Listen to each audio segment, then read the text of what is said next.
नमस्कार विद्यार्थियों, मैं डॉक्टर मुरारीलाल दायमा, सहआचार्य राजनीति विज्ञान, राजकीय महाविद्यालय फागी। आज हम ब्रिटेन की दल प्रणाली पर चर्चा करेंगे। लोकतंत्र में दलों का बहुत अधिक महत्व है। बिना राजनीतिक दलों के आज जो प्रत्यक्ष लोकतंत्र की बजाय अप्रत्यक्ष लोकतंत्र आ गया है, उसमें निश्चित अवधि के बाद चुनाव होते हैं और वो चुनाव दलों के माध्यम से ही लड़े जाते हैं कि बहुत बड़े भूभाग होते हैं, बहुत बड़ी जनसंख्या है। जैसे एथेंस से लोकतंत्र का चुनाव, वहाँ डायरेक्ट डेमोक्रेसी थी, लेकिन आज डायरेक्ट डेमोक्रेसी असंभव है। जैसे हेरोल्ड लास्की कहते हैं कि ब्रिटेन में संसदीय शासन प्रणाली की सफलता का रहस्य वहाँ की सुविकसित दल प्रणाली में निहित है। इसी संदर्भ में राजनीतिक दलों का महत्व पर हम चर्चा करें तो लोकतंत्र के पहिए के रूप में राजनीतिक दल अनिवार्य हैं। राजनीतिक दलों के बिना लोकतंत्र नहीं चल सकता। लोकतंत्र चाहे उसका कोई भी स्वरूप क्यों ना हो, राजनीतिक दलों की अनुपस्थिति में वह अकल्पनीय हो जाता है। इसलिए उन्हें लोकतंत्र का प्राण कहा जाता है। यदि दलों को शासन का चतुर्थ अंग कहा जाए तो कोई अतिशयोक्ति नहीं होगी। मुनरो ने इस संबंध में लिखा है कि लोकतंत्र शासन दलीय शासन का ही दूसरा नाम है। तो ब्राइस लिखते हैं कि किसी भी व्यक्ति ने यह नहीं दिखाया है कि राजनीतिक दलों के अभाव में लोकतंत्र कैसे चलाया जा सकता है। कहने का मतलब कि बिना राजनीतिक दलों के लोकतंत्र चलाना संभव ही नहीं है, क्योंकि एक निश्चित अंतराल के बाद जब चुनाव होंगे तो चुनाव व्यक्ति नहीं लड़ सकता, उसको किसी संगठन, एक पार्टी, एक विचारधारा का सहारा लेके ही चुनाव लड़ना होता है। उसी के बाद वो सरकार बनाए या विपक्ष में रहे, तभी वो संगठित रह सकता है। अब बात आती है कि राजनीतिक दलों से की क्या मीनिंग है। कि राजनीतिक दल ऐसे लोगों की संस्था है जो कुछ विशेष सिद्धांतों पर, जिनमें सबकी सहमति होती है, अपने संयुक्त प्रयत्नों द्वारा एक साथ मिलकर राष्ट्रीय हितों को उन्नत करते हैं। और सामान्यतः राजनीतिक दलों के कुछ हम लक्षण बता सकते हैं कि इनको हम राजनीतिक दल कहेंगे, क्योंकि राजनीतिक दल और प्रेशर ग्रुप दोनों डिफरेंट चीज़ हैं। तो हम यहाँ सिर्फ पॉलिटिकल पार्टी की बात करेंगे कि जो पार्टियां होती हैं उसके सदस्य स्पष्ट सिद्धांत तथा नीतियों के संबंध में एक सामान्य सहमति रखते हैं। उनकी नीतियां, उनके सिद्धांत स्पष्ट होते हैं और उनके सदस्य उसमें आम सहमति रहती है। दूसरा कि दल के सदस्य मिलकर एक इकाई के रूप में कार्य करते हैं। तीसरी बात कि दल के पास सामाजिक, आर्थिक, राजनीतिक सुधार के लिए कोई ठोस कार्यक्रम होना चाहिए। दल के सदस्य शासन पर नियंत्रण स्थापित करने के लिए प्रत्याशियों को खड़ा करते हैं और निरंतर प्रयास करते हैं उनको जिताने के लिए। सार्वजनिक हितों की भावना से ये प्रभावित होते हैं।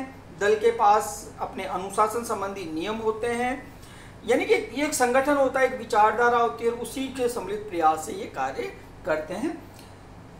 तो इसे हम राजनीतिक दल कहते हैं। सत्ता पाना इनका मकसद होता है, राष्ट्र हित में कार्य करना इनका मकसद होता है, जन भावनाओं को ध्यान में रखना इनका मकसद होता है, सामाजिक, आर्थिक, राजनीतिक सुधार का इनके पास एक कार्यक्रम, एक विजन होता है और उस विजन के आधार पर ये कार्य करते हैं।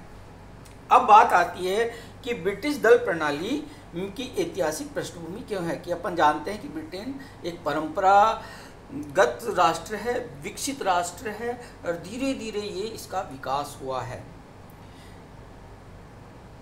तो जिस प्रकार से संसद को विश्व की समस्त संसदों की जननी कहा जाता है, उसी प्रकार ब्रिटिश दल प्रणाली समस्त दलीय प्रणालियों की जननी है। इस संबंध में जेनिंग ने लिखा है कि ब्रिटिश शासन राजनीतिक दलों से ही प्रारंभ होता है और राजनीतिक दलों में ही समाप्त हो जाता है। लावेल ने इस संबंध में लिखा है कि ब्रिटिश शासन का एक नगर के समान निर्माण हुआ है जो स्वयं संगठित है और पार्टी उस निर्माण का अविभाज्य अंग है। इसलिए पार्टी नियमित राजनीतिक संस्था के बाहर के बजाय अंदर कार्य करती है। वास्तव में जहाँ तक संसद का संबंध है, सरकार तथा पार्टी की मशीनरी केवल एक दूसरे से सहमत ही नहीं होती, बल्कि वे एक ही वस्तु होती हैं। ये लावेल ने कहा है, बहुत सटीक इसने इसकी दल के विकास की कहानी बताई है। स्टुअर्ट काल में राजा और जनता में प्रभुत्व के लिए संघर्ष चल रहा था। इससे पूर्व 1455 से लेकर 1485 में वार ऑफ रोजेज के समय भी देश में दो दल थे। एक दल का नाम था लंकास्ट्रियन और दूसरे का नाम था मार्किस्ट। स्टुअर्ट काल में यही दल राउंड हेडर्स और केवेलियंस कहलाने लगे। 1688 की क्रांति के बाद जब संसद को मान्यता प्राप्त हो गई, उसको स्वीकार कर लिया गया, तब दलों का फिर से संगठन हुआ और दोनों दलों को व्हिग और टोरी के नाम से जाना जाने लगा। तो इस समय तक दलों का स्पष्ट प्रभाव हो चुका था। टोरी दल ग्रामीण जनता के पक्ष में था, जबकि व्हिग दल व्यावसायिक क्षेत्रों की जनता का समर्थक था। इनके बीच धर्म विभिन्नता भी थी। टोरी दल चर्च ऑफ इंग्लैंड का समर्थक था, तो व्हिग दल डिसेंडर्स का पक्षपाती था। इस प्रकार दोनों दलों के बीच सामाजिक, आर्थिक, धार्मिक बातों में विभिन्नता हमें देखने को मिलती है। बाद में टोरी दल अनुदार दल कहा जाने लगा और व्हिग दल अपने आप को उदार दल कहलाने लगा। 19वीं शताब्दी में इन दोनों दलों के बीच संघर्ष रहा। 20वीं शताब्दी में मजदूर दल का विकास हुआ, जिसे उदार दल का प्रभाव कम हो गया।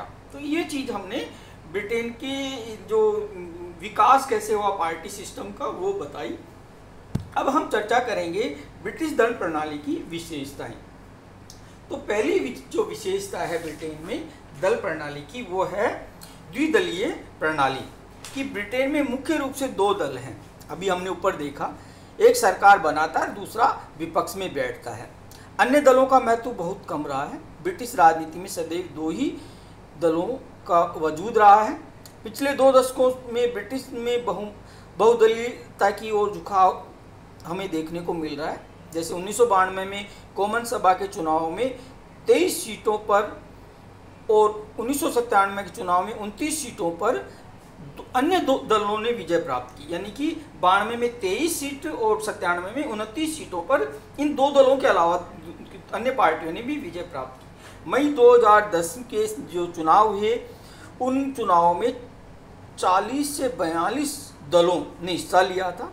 किसी भी दल को स्पष्ट बहुमत नहीं प्राप्त हुआ। 306 सीटें जीतने वाले अनुदार दल ने 57 सीटें जीतने वाले उदार लोकतांत्रिक दल से सहयोग से डेविड कैमरून के नेतृत्व में गठबंधन की सरकार बनाई। पहली बार 1910 में ब्रिटेन में गठबंधन की सरकार बनी। यानी कि अन्य दलों की भी इस चुनाव में 29 सीटों पर जीत हासिल हुई थी। तो इस तरह से ब्रिटेन में द्विदलीय प्रणाली तो है, लेकिन साथ में अब बहुदलीय पद्धति की तरफ भी बढ़ता जा रहा है। दूसरी विशेषता है केंद्रीकृत संगठन व कठोर अनुशासन। कि ब्रिटिश राजनीतिक दल का जो संगठन है वो केंद्रीकरण की भावना पर आधारित है। वह राजनीतिक दल स्थानीय स्तर से राष्ट्रीय स्तर तक एक सूत्र में बंधे हुए हैं और उनका सर्वोच्च संगठन निम्न स्तर के सभी संगठनों को जरूरी निर्देश देता है। यानी ऊपर से नीचे निर्देश दिया जाता है, यानी केंद्रीकरण ज़्यादा है यहाँ।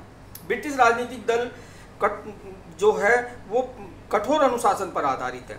कठोर अनुशासन के कारण दल में न तो विघटन होता है, न दल बदल की प्रवृत्ति वहाँ पाई नहीं जाती है। जैसे भारत में आपने राजस्थान में देखा होगा, आपने एमपी के चुनाव में देखा होगा, यानी कि दल बदल, यानी कि सत्ता लोलुपता के लिए जीते किसी पार्टी से मिल किसी पार्टी में जाते हैं। जब एक पार्टी में मौका नहीं मिलता है तो अभी अब माधवराव सिंधिया का उदाहरण आप देख लो कि वो कांग्रेस से बीजेपी में चले गए। तो ये एक भारत में, लेकिन यहाँ कठोर अनुशासन की वजह से अगर कोई पार्टी से विद्रोह करता है तो उसका राजनीतिक कैरियर इंग्लैंड में खत्म हो जाता है। भारत में कैरियर बनाने के लिए पार्टियाँ बदलते हैं। तो ये केंद्रीकृत संगठन और कठोर अनुशासन है वहाँ पर। तो कठोर अनुशासन के कारण दल को चुनाव लड़ने, सरकार बनाने व नीतियों को क्रियान्वित करने में आसानी रहती है। तीसरी जो विशेषता है ब्रिटेन की दल प्रणाली की, वो है दल के नेता का केंद्रीय महत्व। कि ब्रिटिश दल प्रणाली में दल का जो नेता होता है उसका महत्वपूर्ण होता है, वो केंद्रीय बिंदु पर होता है। जनता मतदान के समय दल के कार्यक्रम से अधिक दल के नेता को महत्व देती है। दल के कार्यकर्ता व संसद सदस्य मानते हैं कि दल की विजय में नेता के व्यक्तित्व का ही हाथ होता है और इसलिए वे अपने नेता को विशेष आदर देते हैं, उसके साथ पूरा सहयोग भी करते हैं। चौथी विशेषता है दलों में वर्गीय प्रकृति। कि ब्रिटिश राजनीतिक दलों का निर्माण मूल रूप से वर्गीय प्रकृति पर आधारित है, किंतु दलों की वर्गीय चेतना बहुत कठोर व उग्र नहीं है। इसका यह अर्थ है कि अनुदार दल मुख्य रूप से जमींदारों, पूंजीपतियों, पादरी वर्ग का दल है, किंतु वह मध्यम वर्ग, मजदूर वर्ग के हितों का भी ध्यान रखता है, उनसे मत प्राप्त करने के लिए निरंतर प्रयासरत रहता है। इसी प्रकार मजदूर दल मुख्य रूप से मजदूरों व नौकरी पेशा वर्ग का दल है, लेकिन वह भी व्यवहार में अन्य वर्गों के हितों का ध्यान रखता है और उनसे वोट पाने की निरंतर कोशिश करता रहता है। पांचवी विशेषता है प्रजातांत्रिक मूल्यों में आस्था। कि ब्रिटिश राजनीतिक दलों की प्रजातंत्र में विशेष आस्था है, इसलिए वे अलिखित परंपराओं को भी महत्व देते हैं, लचीले संविधान का अनुचित लाभ नहीं उठाना चाहते, सरकारी दल विरोधी दल का आदर करता है और राष्ट्रीय महत्व के किसी भी विषय पर चुनाव करना पसंद करता है। विरोधी दल का आचरण सरकार को केवल परेशान करने वाला नहीं होता है, वह उत्तरदायित्वपूर्ण व्यवहार करता है। कहने का मतलब कि लोकतंत्र में इनकी गहरी लिखित संविधान नहीं है, फिर भी ये लोकतांत्रिक मूल्यों पर ज़्यादा, इंडिया से ज़्यादा ध्यान देते हैं। छठी विशेषता है दलों द्वारा लगातार जनसंपर्क। कि अनेक तथ्यों के कारण ब्रिटिश राजनीतिक दल हमेशा सक्रिय रहते हैं, जनता से अपना संपर्क निरंतर बनाए रखते हैं। स्थानीय संस्थाओं के चुनावों, संसद के उपचुनाव व उसके आम चुनाव में विजय प्राप्त करने के लिए जनता से निरंतर संपर्क बनाए रखना इनको जरूरी भी है। कि दल चुनाव लड़ने के लिए हमेशा तैयार रहते हैं और इस उद्देश्य से वे जनता से के संपर्क में हमेशा रहते हैं। भारत की तरह नहीं है कि 5 साल बाद हम संपर्क में आएंगे, एक बार जीतने 5 साल मस्त हो जाते हैं, ऐसा यहाँ नहीं है। अब बात करते हैं ब्रिटेन के जो राजनीतिक दल हैं उनमें।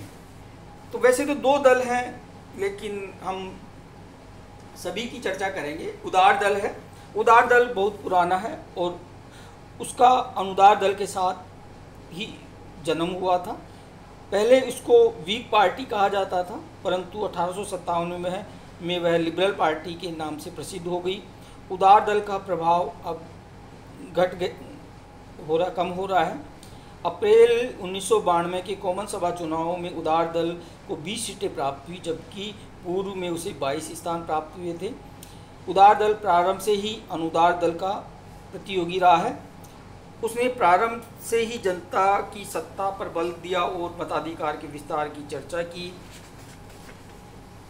विशेषाधिकारों तथा प्राचीन परंपराओं के पक्ष में नहीं है ये। राज्य का विरोधी होने के राज्यवाद का विरोधी होने के कारण उदारवादी दल ने आर्थिक क्षेत्र में स्वतंत्र व्यापार और उद्योगों का समर्थन किया है, लेकिन बाद में दल के लोकप्रिय तत्वों ने सामाजिक सुधारों का भी समर्थन किया। उदार दल जहां एक और पूंजीवाद का विरोधी है और तो दूसरी ओर राजकीय समाजवाद की अति को भी ये पसंद नहीं करता है। इस दल के समर्थकों में अधिकांशतः साधारण आय वाले व्यक्ति और कुछ धनी और निर्धन व्यक्ति भी इसमें हैं। उदार दल का ये कहना है कि कारखानों में प्रबंध में मजदूरों का हाथ होना चाहिए, अधिकार होना चाहिए। आयात निर्यात पर प्रतिबंधों का ये विरोध करता है। उदार दल मुक्त व्यापार में विश्वास रखता है, पर व्यावसायिक एकाधिकार के भी ये विरुद्ध है। ये सारी लड़ाई आजकल आप इस पे देख सकते हो, किसान विरोधी बिल में भी आप देख सकते हो। ये पॉलिटिकल साइंस इसलिए ज़रूरी है, हमें ये सिद्धांत पढ़ना, ये विदेशों की, ये ब्रिटेन का संविधान हम क्यों पढ़ रहे हैं, क्या काम आएगा, तो ये चीज़ें हमें हमारे दिमाग को सोचने को विजन देती हैं। यहाँ पर ये उल्लेख भी करना है कि 1905 से लेकर 1915 तक इंग्लैंड में लगातार उदार दल का शासन रहा। उन दिनों उदार दलीय सरकार ने बहुत सी सुधार योजनाएं बनाई। सरकार ने लघु किसानों के बीच भूमि वितरित कर दी, वृद्ध लोगों के लिए पेंशन की योजनाएं बनाई, स्कूलों में निर्धन बच्चों के लिए भोजन और औषधि की व्यवस्थाएं की, जो भारत में हमें देखने को मिलती हैं। कांग्रेस पार्टी के टाइम में नरेगा चलाना और ये, इसके अलावा श्रमिक दल की लोकप्रियता के कारण उदार दल का महत्व घट गया कि अनुदार दल की अपेक्षा प्रगतिशील है, किंतु श्रमिक दल की सीमा तक बढ़ने के लिए ये तैयार नहीं है। इसका कार्यक्रम स्पष्ट नहीं है। यह पूंजीवाद और समाजवाद के मध्य का मार्ग अपनाता है। 1980 में जब श्रमिक दल का नेतृत्व वामपंथियों के हाथ में आ गया तो मध्यम मार्गियों ने 1981 में सोशल डेमोक्रेटिक पार्टी की स्थापना कर ली। तो उदार दल की आज भी मुख्य दलील यह है कि यानी कि क्या कहें उसे, समानुपातिक प्रतिनिधित्व प्रणाली अपना ली जाए तो पार्लियामेंट में उसके दल की सदस्य संख्या में वृद्धि हो जाएगी, उसके समर्थकों की उचित अनुपात में प्रतिनिधित्व मिलेगा। अब आता है दूसरी जो पार्टी कर रहे हैं, बात कर रहे हैं अपन इसकी अनुदार दल की। अनुदार दल प्रारंभ में यह टोरी दल कहलाता था, आजकल इसे अनुदार या रूढ़िवादी दल कहते हैं। यह दल परंपरागत संस्थाओं, प्रथाओं, विचारधाराओं की रक्षा करने के पक्ष में है। यह धीरे धीरे परिवर्तन चाहता है। इस दल को श्रमिक, जमींदारों, पादरियों, व्यापारियों, डॉक्टरों, प्रोफेसरों आदि का समर्थन प्राप्त है। इसकी जो सिद्धांत हैं यह है कि अनुदार दल प्राचीन सामाजिक ढांचे को यथासंभव ज्यों का त्यों रखना चाहता है। यह पूंजीवादी तथा ब्रिटिश साम्राज्यवाद का पोषक है। यह दल औद्योगिक निगमों, बैंकों तथा शराब के व्यवसायियों के हितों का संरक्षण करता है।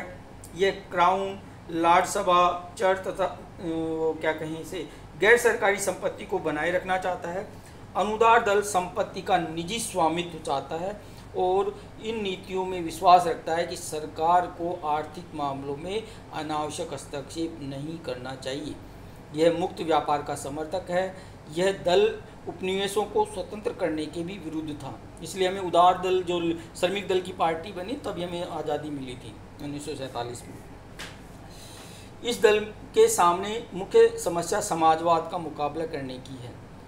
दल की यह मान्यता है कि सभी को रोजगार के अलावा के अवसर प्रदान किए जाएं, सामूहिक बीमे को सफल बनाया जाए तथा लोगों के लिए शिक्षा और स्वास्थ्य की सुविधाएं जुटाई जाए। ये समाजवाद के कारण इसने अपने आप में सुधार किया है। 1992 के चुनाव में घोषणा पत्र में अनुदार दल ने इन मुद्दों पर विशेष बल दिया कि मूल्यों में स्थिरता, शिक्षा में सुधार का या उनका विस्तार किया जाए, आर्थिक उत्थान व बेरोजगारियों को राहत दिया जाए। फिर अनुदार दल का जो संगठन है वो है, अनुदार दल के संगठन के प्रमुख जो अंग होता है वो नेशनल यूनियन है, दलीय संगठन है, सभापति है, संसदीय दल और नेता है, प्रांतीय परिषदें हैं, निर्वाचन क्षेत्रों में संघ और अनेक परामर्शदात्री समितियां हैं। अनुदार दल में दल का नेता अत्यधिक शक्तिशाली होता है। केंद्रीय कार्यालय का अध्यक्ष दल का चेयरमैन होता है। दल के नेता का चुनाव संसद के दोनों सदनों के दलीय सदस्यों, कार्यकारिणी समिति के सदस्यों, संसद के लिए अनुदारवादी उम्मीदवारों तथा राष्ट्रीय यूनियन के समस्त सदस्यों द्वारा किया जाता है। नेता पार्टी के चेयरमैन की नियुक्ति करता है और पार्टी की नीति निर्धारित करता है। संसदीय दल का प्रबंध मुख्य सचेतक करता है, जिसकी नियुक्ति नेता द्वारा की जाती है। प्रतिवर्ष दल का सम्मेलन होता है जिसमें प्रत्येक निर्वाचन क्षेत्र 3 प्रतिनिधि भेजता है।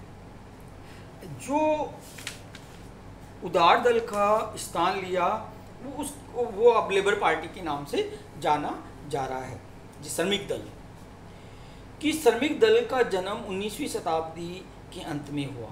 यह ट्रेड यूनियन आंदोलन का परिणाम था।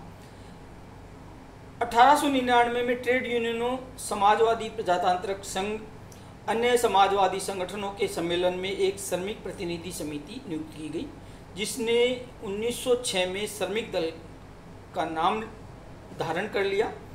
1918 में दल के लिए एक संविधान बनाया गया जो अभी तक प्रचलित है। 1923 के निर्वाचन में श्रमिक दल को 191 स्थान प्राप्त हुए।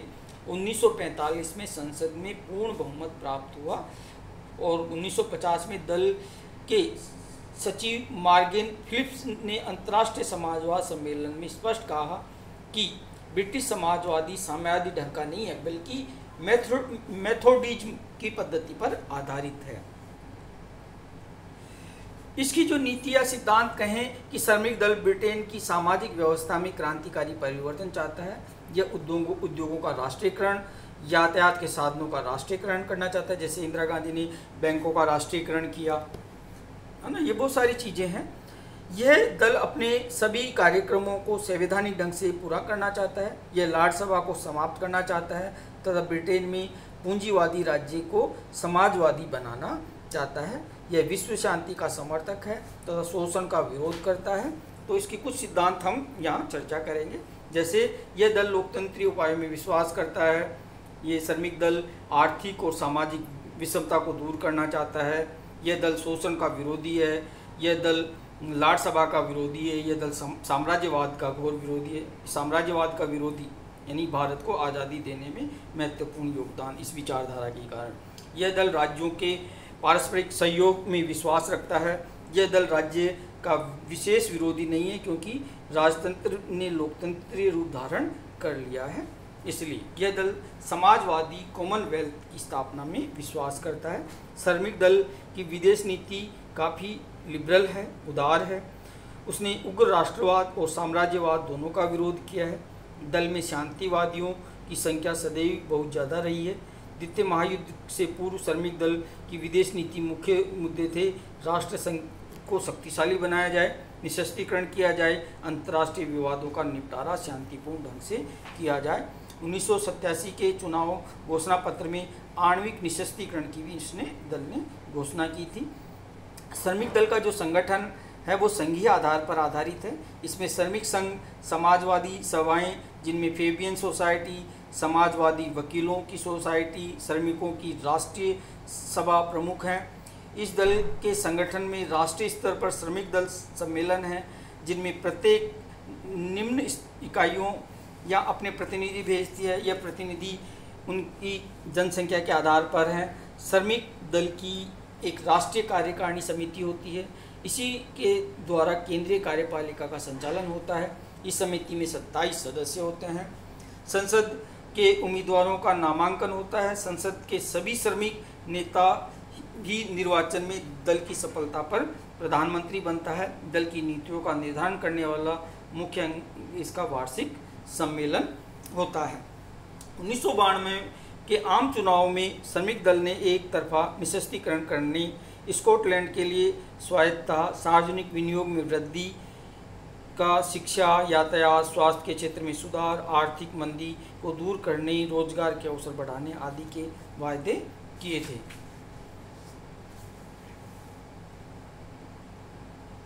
अब काफ़ी लंबा हो गया पार्टियों के चुनाव में, इनमें काफ़ी अपन ज़्यादा ध्यान नहीं देंगे।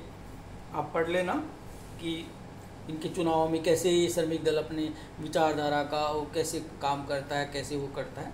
अब अपन दूसरे अन्य दलों की बात करें कि दो दल तो प्रमुख हैं। वर्तमान में 3 दलों के संसद प्रतिनिधि होते हैं।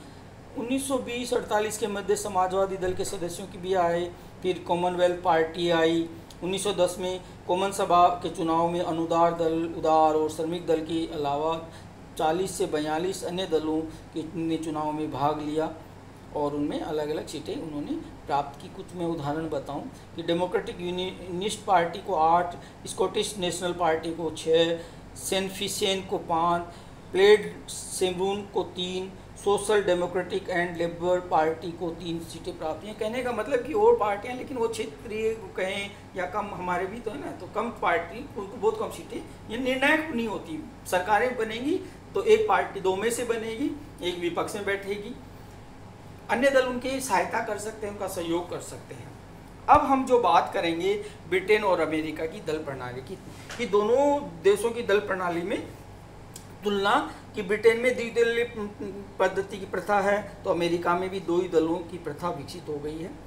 ब्रिटेन में दलों का अनुशासन कठोर अनुशासन है, अमेरिकी दल में ब्रिटेन की भांति कठोर संगठन व अनुशासन का अभाव पाया जाता है। ब्रिटेन के दोनों दलों में सैद्धांतिक मतभेद हैं, अमेरिका के दलों में सैद्धांतिक मतभेद ना होकर वर्गीय मतभेद ज़्यादा पाया जाता है। अमेरिका में दल हितों के गुट हैं, वे सिद्धांतों के समूह नहीं हैं। ब्रिटेन के दोनों दलों का कार्यक्रम एवं नीतियाँ निश्चित हैं, अमेरिकी राजनीतिक दलों में कोई निश्चित व स्पष्ट कार्यक्रम नहीं है। ब्रिटेन की दल व्यवस्था के संगठन का आधार केंद्रीकरण का सिद्धांत है, तो अमेरिकी दलों का संगठन ढीला है, कमज़ोर है, केंद्रीय संगठनों स्थानीय इकाइयों में लिंक कम पाया जाता है। तो धन्यवाद। इस तरह से हमने अभी तक ब्रिटेन की सारी उसकी परंपराओं से लेकर कार्यपालिका, व्यवस्थापिका, न्यायपालिका, उसकी कानून निर्माण की प्रक्रिया और उसकी दल व्यवस्था के बारे में हमने चर्चा की। आगे की क्लास में हम फिर अपने भारतीय राज व्यवस्था पर आएंगे। तब तक के लिए धन्यवाद।